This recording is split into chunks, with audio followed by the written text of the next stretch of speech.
Jesus saiu e foi para a região de Tiro e Sidônia. Entrou numa casa e não queria que ninguém soubesse onde ele estava. Mas não conseguiu ficar escondido. Uma mulher que tinha uma filha com espírito impuro ouviu falar de Jesus. Foi até ele e caiu a seus pés. A mulher era pagã, nascida na Fenícia da Síria. E ela suplicou a Jesus que expulsasse de sua filha o demônio. Jesus disse: deixe primeiro que os filhos fiquem saciados, porque não está certo tirar o pão dos filhos e jogá-los aos cachorrinhos. A mulher respondeu: é verdade, Senhor, mas também os cachorrinhos debaixo da mesa comem as migalhas que as crianças deixam cair. Então Jesus disse: por causa do que acabas de dizer, podes voltar para casa. O demônio já saiu da sua filha. Ela voltou para casa e encontrou sua filha deitada na cama, pois o demônio já havia saído dela. Essas são as palavras de salvação. Glória a vós, Senhor.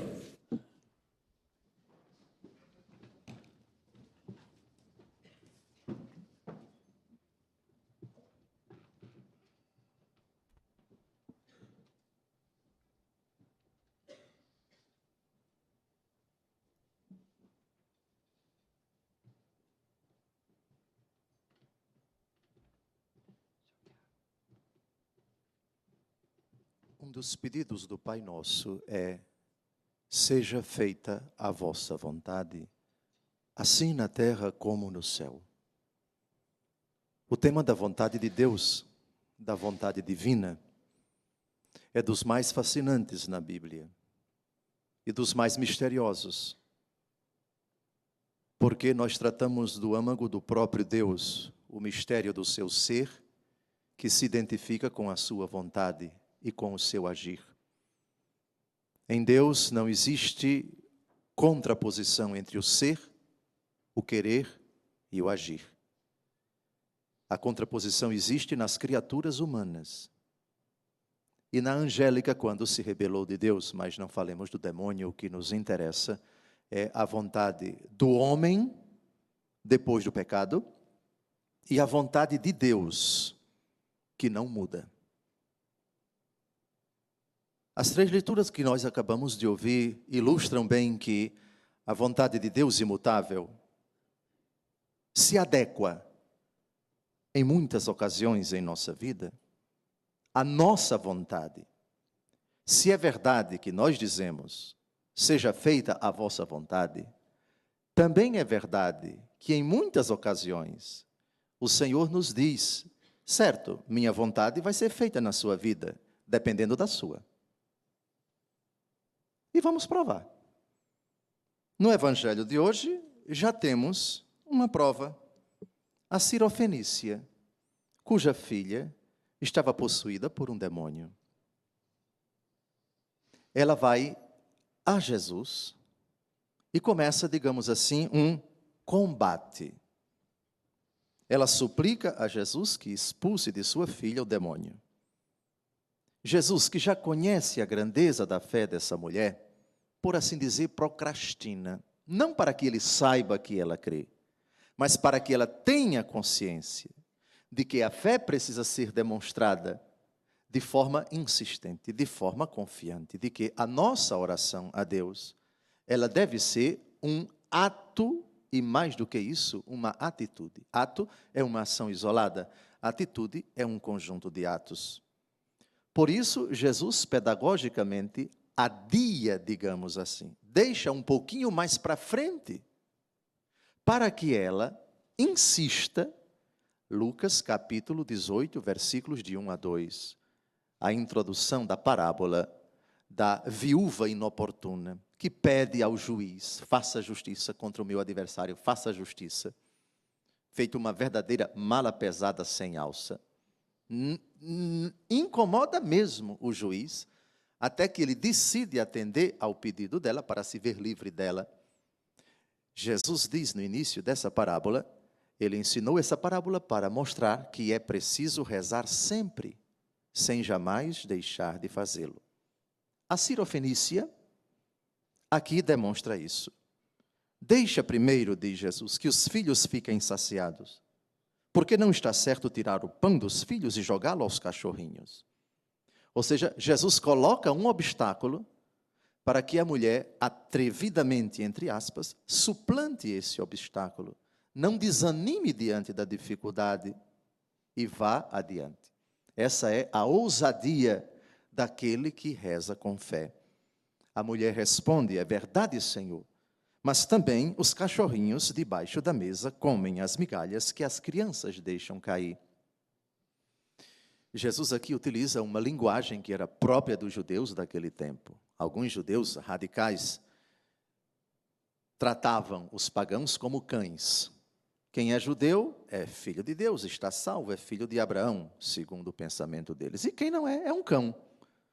Então, Jesus utiliza essa linguagem e a mulher não se ofende com a linguagem e, por assim dizer, se humilha. Sim, é verdade, eu sei que vocês, judeus, me tratam como cães, como cão.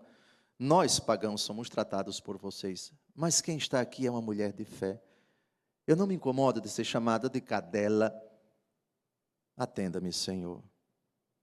Então, nós temos aqui não apenas a persistência, mas também a humildade de quem se coloca diante de Deus como Apocalipse capítulo 3, versículo 17, infeliz, miserável, pobre, cego e nu.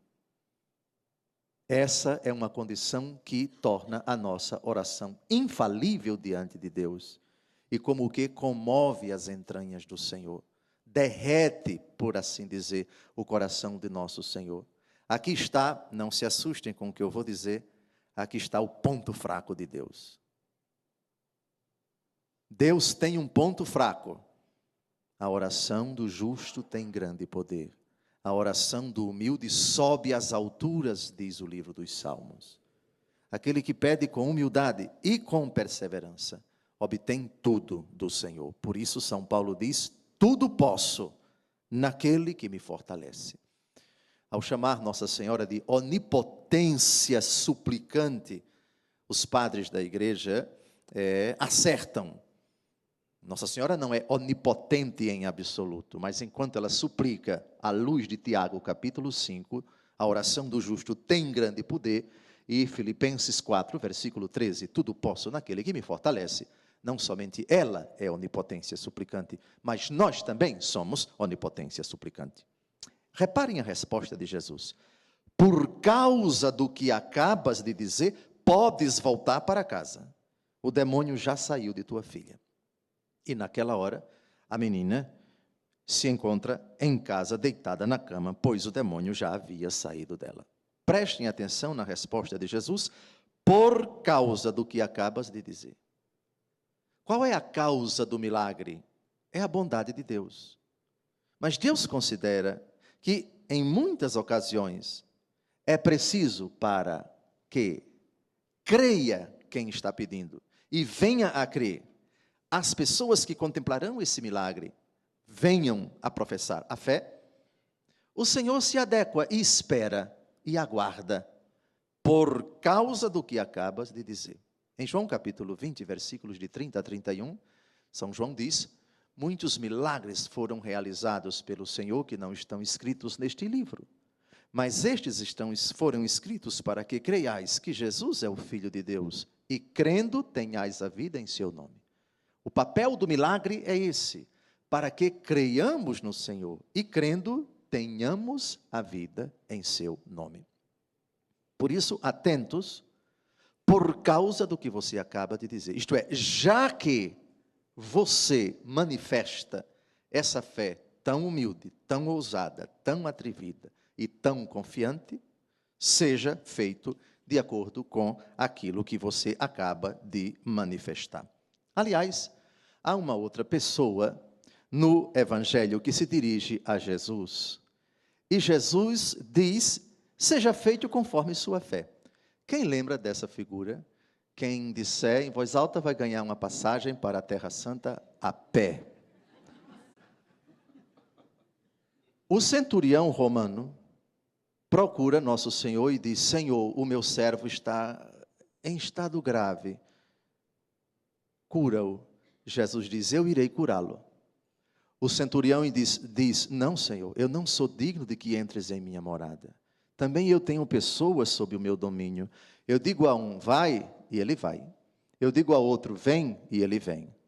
Dize apenas uma palavra, e o meu servo será curado. E Jesus diz: eu nunca vi tamanha fé em Israel. E reparem o que ele diz em Mateus capítulo 8, versículo 13.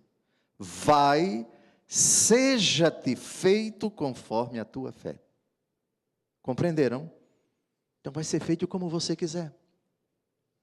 Muito bem, agora vamos ao reverso da medalha. Porque também quando nós decidimos enveredar para o mal, o Senhor permite que seja feito como nós queremos. Quem pode dizer qual foi o apóstolo que no dia da instituição da Eucaristia decidiu fazer uma coisa e nosso Senhor disse: já que você quer assim, faça. O que você tem a fazer, faça depressa. Quem lembra dele para ganhar uma passagem para a Terra Santa nadando? Judas Iscariotes. O que você tem a fazer, faça depressa. É impressionante como o nosso Senhor respeita, na sua divina vontade imutável, a nossa vontade mutável, tanto para a condenação, quanto para a salvação. A propósito, prestem atenção na primeira leitura que nós acabamos de ouvir. Salomão fica velho, suas mulheres, reparem que quando seu pai morreu, ele tinha somente Betsabeia, a esposa de Urias, que ele mandou matar, cometeu um adultério, foi denunciado por Natã, mas só tinha ela. Os anos se passaram, na primeira leitura de ontem, ele foi elogiado pela rainha de Sabá. Ocorre que, nesse trajeto, ele se torna um rei depravado, um rei mulherengo, um rei idólatra, um rei que desobedece a Deus. Seu coração já não pertencia inteiramente ao Senhor, seu Deus, como o do seu pai Davi.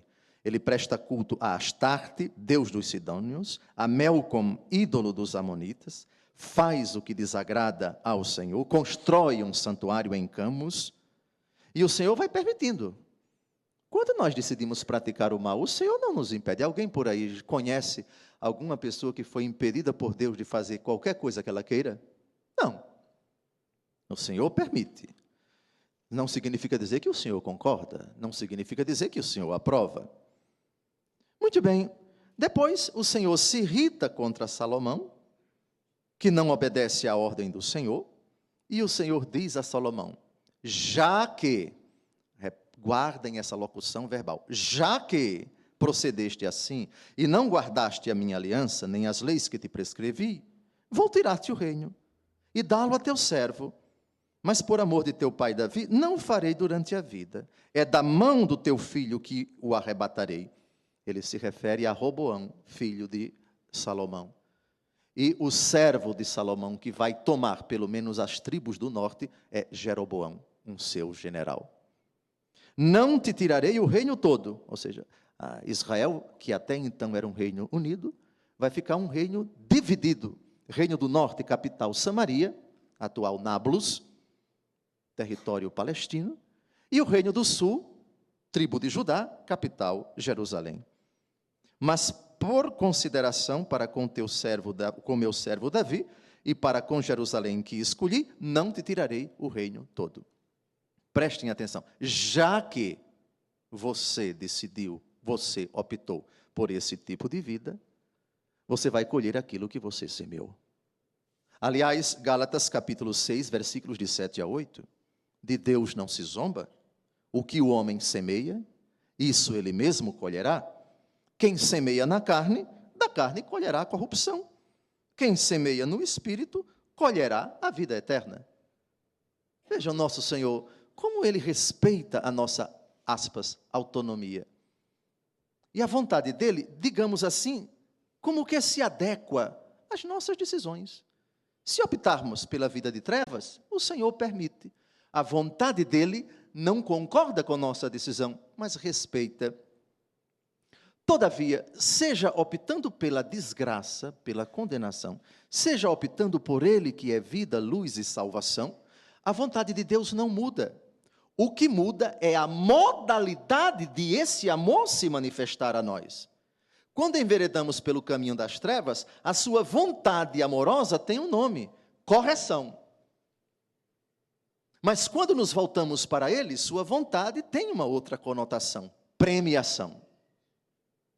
Querem ver? O próprio Salomão, no começo do segundo livro das Crônicas, capítulo 1, de 11 a 12, Salomão, o mesmo da primeira leitura de hoje, o mesmo que no fim da vida se afasta de Deus, o mesmo a quem Deus diz: já que você se afastou de mim, pois eu vou tirar o seu trono. Reparem o começo do seu reinado. O que é que ele pede a Deus? Inteligência para julgar o seu povo.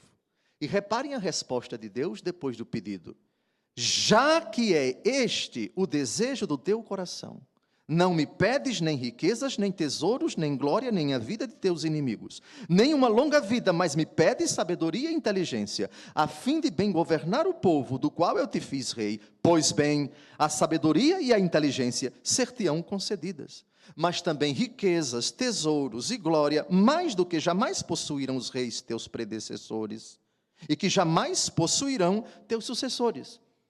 Perceberam? Já que você me pediu inteligência.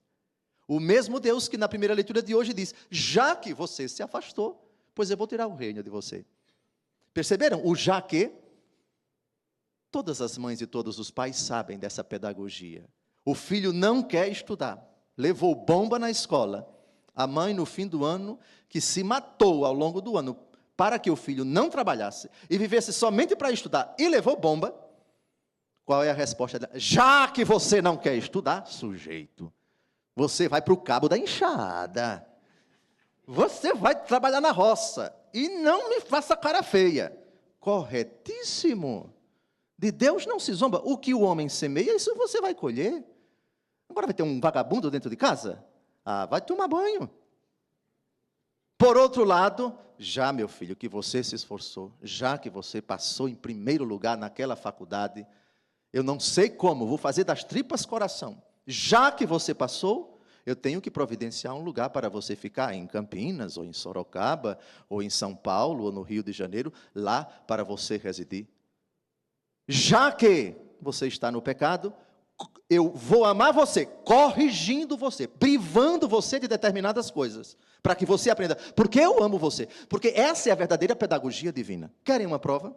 Ezequiel capítulo 5, versículos de 7 a 9. Oráculo do Senhor Javé: já que vos mostrastes mais turbulentos que os pagãos vossos vizinhos, já que não tendes observado as minhas leis, nem executado meus preceitos, e nem seguido os costumes dos povos que vos circundam, pois bem, oráculo do Senhor, irei apoderar-me de ti à vista das nações, e com rigor procederei contra ti, e devido a tuas abominações, vou executar no meio de ti coisas como não fiz, e coisas como não há jamais de fazer. Por minha vida, oráculo do Senhor Javé, já que manchaste o meu santuário com todas as tuas infâmias, e todas as tuas abominações, eu também te arrasarei, sem um gesto de consideração e piedade. Deus não muda. O que muda são nossas decisões. E quando nossas decisões mudam, o amor de Deus, que não muda, manifesta-se de uma forma peculiar, adequada àquela nossa condição. É o amor que corrige, é o amor que pune, é o amor que castiga. Punição, às vezes, é prova de amor, como esse exemplo aqui. Castigo também é prova de amor. E, finalmente, porque já que não podemos ficar aqui até meia-noite, não podemos ficar aqui até meia-noite. Ezequiel capítulo 34, versículos de 8 a 10, contra os maus pastores de Israel. Oráculo do Senhor Javé: já que, por falta de pastor, foram minhas ovelhas entregues à pilhagem, e serviram de pasto às feras, pois os meus pastores não têm o mínimo cuidado com elas, e que em vez de pastoreá-las, só têm procurado se fartar eles próprios. Por isso, escutai, pastores, o que diz o Senhor. Eis o que diz o Senhor Javé: vou castigar esses pastores, vou reclamar deles as minhas ovelhas, vou tirar deles a guarda do rebanho, de modo que não mais possam fartar a si mesmos. Arrancarei minhas ovelhas de sua goela, de modo que essa goela não mais poderá devorá-las. Conclusão dessa homilia, que tem que acabar agora, já que o tempo está esgotado. A vontade de Deus não muda. Agora, quando nós mudamos, as manifestações da sua bondade, que nunca deixa de nos amar, se adequam à nossa condição. Louvado seja nosso Senhor Jesus Cristo.